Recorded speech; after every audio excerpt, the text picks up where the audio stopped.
today, harmless or deadly. That's what it's talking about. Hypnotism. Should hypnotists' stage acts be banned? Do you think they could be dangerous? Give us a ring, let us know this morning. The government certainly thinks so. Yesterday, it announced a review of the rules governing hypnotist stage acts. With me this morning, hypnotist Alex-Leroy. You would come under the category, Alex, would you not, I sense within your business, of the less ethical members of this profession? I would totally object to that. Certain people in the industry would say that. They would link it to certain things that I've done. What I'd say is basically they're jealous due to the fact that I'm the one doing all the TV interviews and making all the money. I would say that I'm one of the more successful people who give the public what they want, which is justified by the fact of people coming time and time again to my shows. But can you make people do anything you want?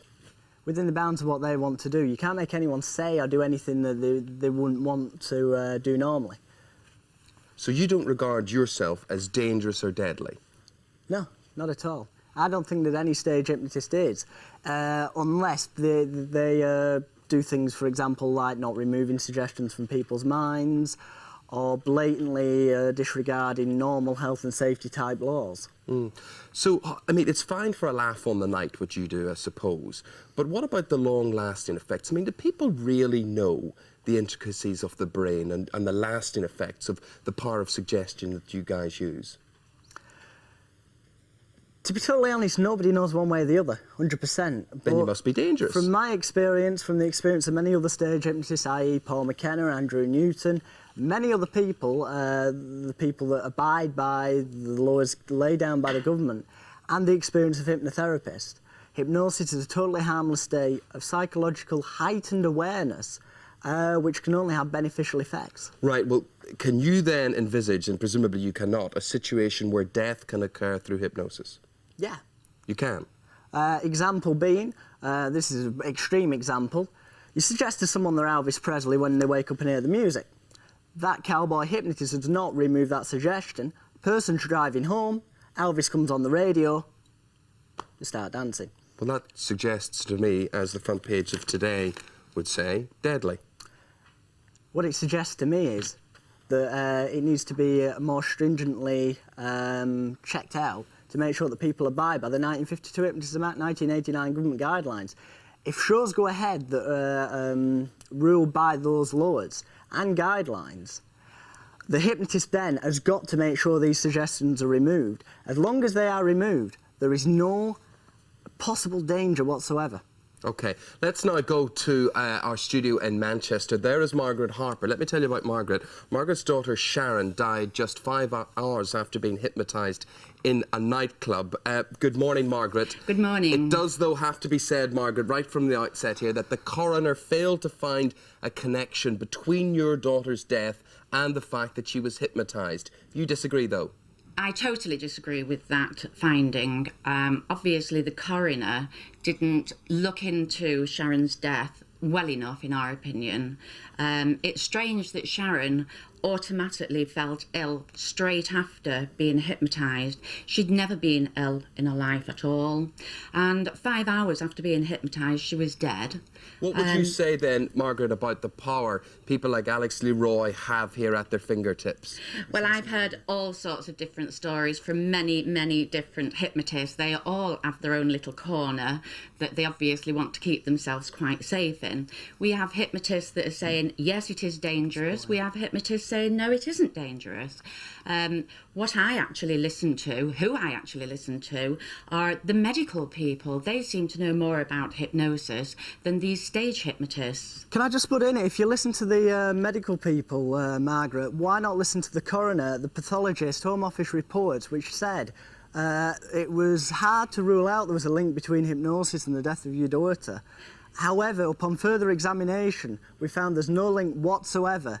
And in fact, that she died through natural causes on inhaling her own vomit, which are documented in the media and medical in the past. Can happen through drinking, it can happen through drugs, it can happen through stress. Alex, we've heard all sorts of different stories. It has been implicated by certain if you listen to the medical people, that Sharon why not listen to them? that Sharon actually died because she was a drug addict. Sharon actually died because she got a brain tumour. Right, so you're going to get all lots these of different things said, but let me I'm make not my here point. to argue with you, Alex. No, but All what I'm he's saying is that your campaign is driven by emotion, not No, logic. it is not.